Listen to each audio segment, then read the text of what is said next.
इस्राएली गोत्रों के बीच। उन दिनों में इस्राएलियों का कोई राजा न था, और उन्हीं दिनों में दानियों के गोत्र के लोग रहने के लिए कोई भाग ढूंढ रहे थे, क्योंकि इस्राएली गोत्रों के बीच उनका भाग उस समय तक न मिला था।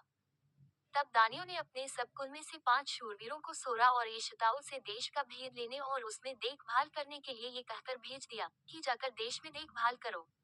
इसलिए वे एप्रैम के पहाड़ी देश में मीका के घर तक जाकर वहां टिक गए।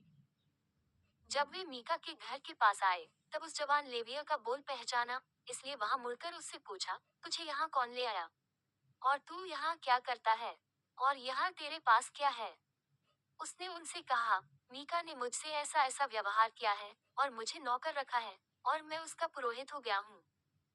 उन्होंने उससे कहा, परमेश्वर से सलाह ले, कि हम जान लें कि जो यात्रा हम करते हैं वह सफल होगी व नहीं। पुरोहित ने उनसे कहा, कुशल से चले जाओ।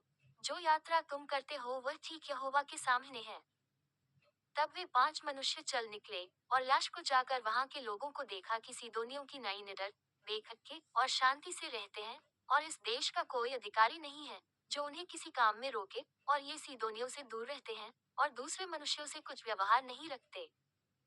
तब वे सोरा और एश्ताओल को अपने भाइयों के पास गए, और उनके भाइयों ने उनसे पूछा, तुम क्या समाचार ले आए हो? उन्होंने कहा, आओ, हम उन लोगों पर चढ़ाई करें, क्योंकि हमने उस देश को देखा कि वह बहुत अच्छा है। तुम क्यों चुपचाप रहते हो? वहां चलकर उस देश को अपने वंश में कर लेने में आलस न करो। वहां पहुंचकर तुम निडर रहते हुए लोगों को और लंबा चौड़ा देश पाओगे, और परमेश्वर ने उसे तुम्हारे हाथ में दे दिया है।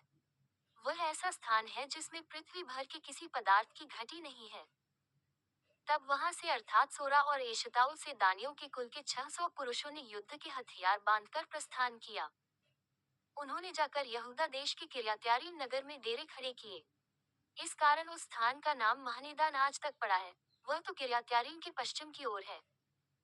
वहां से वे आगे बढ़कर एप्रैम के पहाड़ी देश में मीका के घर के पास आए। तब जो 5 मनुष्य लैश के देश का भेद लेने गए थे, वे अपने भाइयों से कहने लगे, क्या तुम जानते हो कि इन घरों में एक एपोद, कई एक गृह देवता, एक खुदी और एक ढली हुई मूरत है?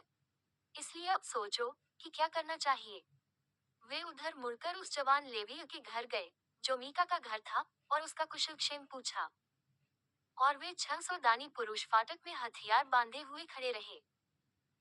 और जो 5 मनुष्य देश का भेद लेने गए थे, उन्होंने वहां घुसकर उस खुदी हुई मूरत और एपोद और गृह देवताओं और ढली हुई मूरत को ले लिया, और वह पुरोहित फाटक में उन हथियार बांधे हुए 600 पुरुषों के संग खड़ा था। जब वे 5 मनुष्य मीका के घर में घुसकर खुदी हुई मूरत, एपोद, गृह देवता और ढली हुई मूरत को ले आए थे, तब पुरोहित ने उनसे पूछा, ये तुम क्या करते हो? उन्होंने उससे कहा, चुप रह, अपने मुंह को हाथ से बंद कर, और हम लोगों के संग चलकर हमारे लिए पिता और पुरोहित बन। तेरे लिए क्या अच्छा है, ये कि एक ही मनुष्य के घराने का पुरोहित हो, व ये कि इसराइलियों के एक गोत्र और कुल का पुरोहित हो। तब पुरोहित प्रसन्न हुआ, सो वह एपोद, गृह देवता और खुदी हुई मूरत को लेकर उन लोगों के संग चला गया। तब वे मुड़े, और बाल बच्चों, पशुओं और सामान को अपने आगे करके चल दिए। जब वे मीका के घर से दूर निकल गए थे, तब जो मनुष्य मीका के घर के पास वाले घरों में रहते थे उन्होंने इकट्ठे होकर दानियों को जा लिया और दानियों को पुकारा। तब उन्होंने मुंह फेर के मीका से कहा, तुझे क्या हुआ कि तू इतना बड़ा दल लिए आता है? उसने कहा, तुम तो मेरे बनवाए हुए देवताओं और पुरोहित को ले चले हो, फिर मेरे पास क्या रह गया? तो तुम मुझसे क्यों पूछते हो कि तुझे क्या हुआ है? दानियों ने उससे कहा, तेरा बोल हम लोगों में सुनाई न दे, कहीं ऐसा न हो कि क्रोधी जन तुम लोगों पर प्रहार करें, और तू अपना और अपने घर के लोगों के भी प्राण को खो दे। तब दानियों ने अपना मार्ग लिया, और मीका ये देखकर कि वे मुझसे अधिक बलवंत है, फिर के अपने घर लौट गया। और वे मीका के बनवाए हुए पदार्थों और उसके पुरोहित को साथ ले लैश के पास आए, जिसके लोग शांति से और बिना खटके रहते थे, और उन्होंने उनको तलवार से मार डाला, और नगर को आग लगाकर फूंक दिया।